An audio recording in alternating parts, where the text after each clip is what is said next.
Hey everyone, Technomentary here. In today's video, I'm going to show you how to type instead of drawing on your Apple Watch. So let's get started.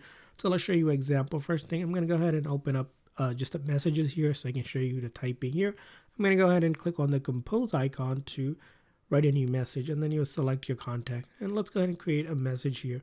And when I do that, I'm going to go ahead and tap on create, and it will bring up something like this. And you might be in this screen where it's going to be like for drawing. However, you see an icon right here that if you tap on that, it's going to bring up these set of icons, or you may already see these set of icons. And in order to type, you'll click on the keyboard right here. And when you do that, a keyboard will pop up, and then you can see here, I can use the keyboard to now basically start composing. So again, look for that icon depending on, like, if you're in a dictate mode, or click on here to get to the icon.